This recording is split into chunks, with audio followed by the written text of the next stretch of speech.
everyone, this is Everything I Repel, and this video is about some important questions that can help in decision making before marriage and also while in marriage. I also believe by the end of this video, whether you are engaged, single, dating or married, you can use these questions and also to clarify your relationship and grow closer together as partners. So to brief those that are new about this channel, I share knowledge, talents and experience regarding fashion, garment making, tech, career information, family and few more. So from the topic we already know is family edition today. To start with, I would say before you save the date, the first question that can help you or that can give you clarity is character questions. I have several sub-trees like subordinate questions to this particular character question because I decided to do that. Where I came from, where we do examinations, we have like question 1, 1A, 1B, 1C, like that. So I know majority of us can relate to that. As I mentioned earlier, before you save the date or say I do, you need to pay attention to some particular questions. And don't be discouraged, marriage is sweet, but at the same time, it's not bed of roses without working on it. So don't let what you feel at the moment overshadow your thinking.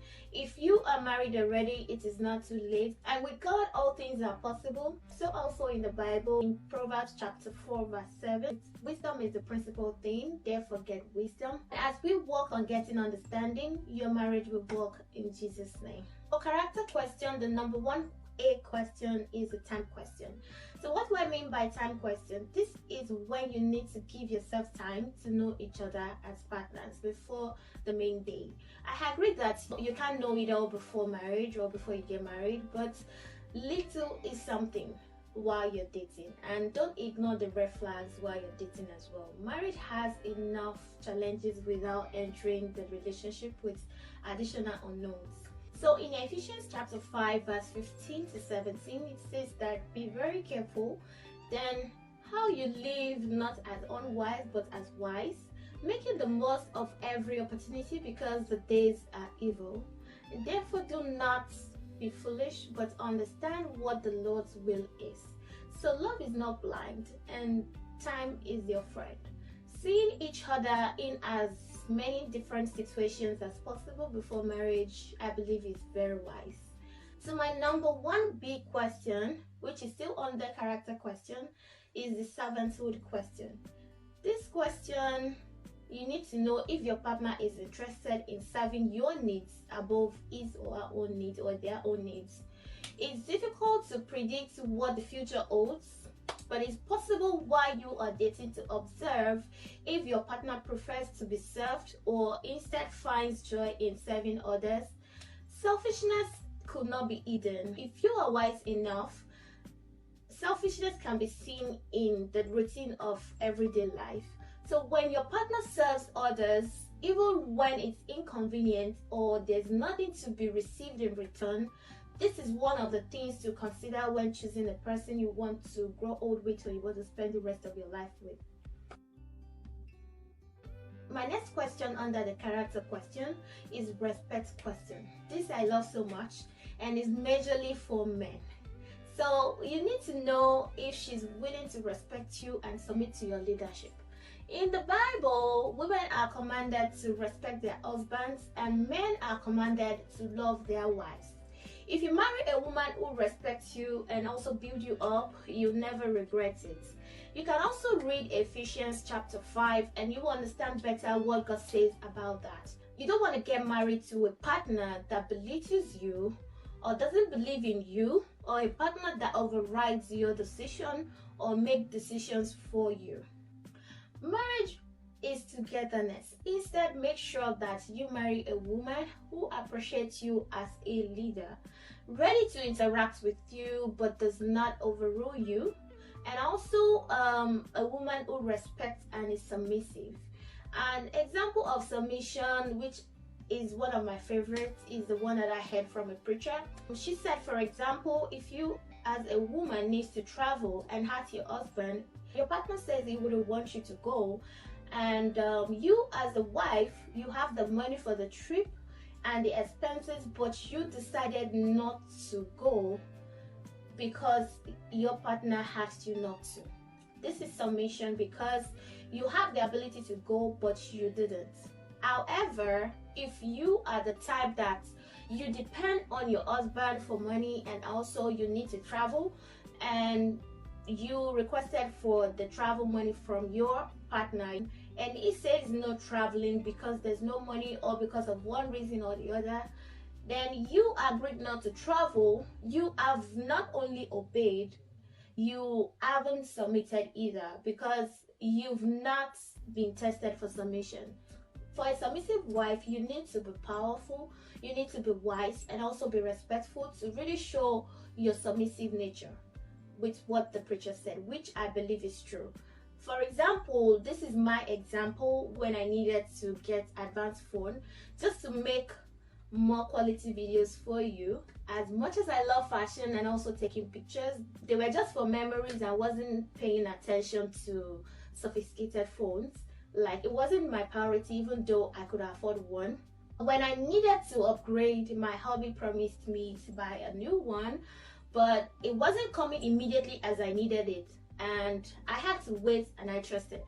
I waited not because I could not afford it, I waited because I submitted. So that is like another example of submission.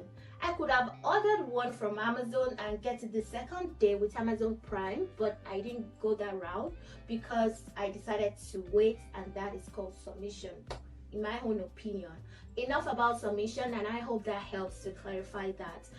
Moving on to my next point, which is the number 1D on that character question. It's the question of provision. So I would like you to ask yourself if he is ready and able to provide for you. So I'm not talking about a very rich person that many want in this present age and time. I'm talking about who has the strength and the drive to lead and provide for you and your family in ways that honors God and also honors you. So if your partner is rich, that is an addition and also nicely on the cake. At the same time, this is not you being a gold digger, like some people call it gold digging. Trust me, financial security comes with marriage to prevent some dirty and also unnecessary issues when you get married. Yes, men can nurture and also women can provide, but typically it is not our natural wiring. We are not wired that way. And ask yourself, does he have a strong work ethic and also like a job history? Marry a man who is able and willing to provide financially for you, even if you are able to provide for yourself and also for your family, or if you are willing to help financially.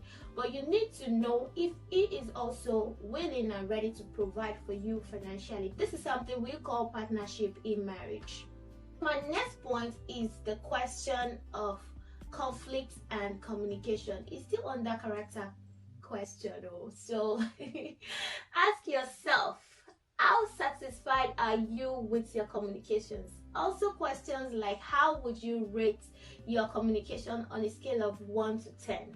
So you need to know that good communication is one of the pillars of marriage. And also you need to know if your partner is the type that listens and is ready to chat with you. That is very important. How do you make decisions and handle conflicts?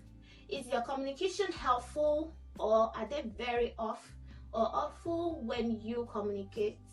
Do you feel built up by your communication, or you feel turned down? These are very good questions and sincere questions you need to ask yourself before making that decision. If you are married already, it's never too late. You can work on anything. With God, all things are possible. Also in the Bible, in Proverbs 4:7, wisdom is a principal thing, therefore get wisdom. And in all that getting, get understanding. So as we get wisdom and understanding, your marriage will work in Jesus' name. So my next question is loving question. It's still under character question though. Do you feel loved and cherished by your partner? This is majorly for women. Please take note, you don't fight some physical and emotional battles that could have been prevented or addressed. Another question is, does he love to discover what is important to you and then help make it happen? Does he encourage and inspire you to grow spiritually? Will your partner help and delight in assisting you to realize your dreams, your desires, abilities, and also your gifts? Or do you see your partner expecting you to neglect yours in order to make his or her own happen? So having said this, is he the man that you can submit to? Is it the partner you can cherish and also respect for the rest of your life? So these are very good questions you need to know, and I hope that I've been able to help in one way or the other. So thank you all for watching till the end. And not to make this video a very long one, I have a lot of information that I want to pass across and also put together based on my 7 years of marriage experience. I have learned a lot. I'm still learning and I'm still growing, so I'm glad and happy to share this with you, and so that people can benefit from it, and also to know what to expect in marriage, because there are some things that I wish I knew earlier that I have just getting to know. If you know all this before you get married, I think that would be beneficial for you. So I have compartmentalized this topic into 3 sessions. So this is the part 1 of this topic, and I'm going to release part 2, then part 3. So please watch out for the remaining parts of this particular topic, which is very, very helpful, I believe. And I hope this helps you and also give you some clarity about things that you need to pay attention to as married, as singles, you know. So if this is a blessing to you, why not give it a thumbs up and also share with your friends and family. Also, this gives YouTube notification that this video is reaching people and is benefiting so many people, so they can also make it reach more people.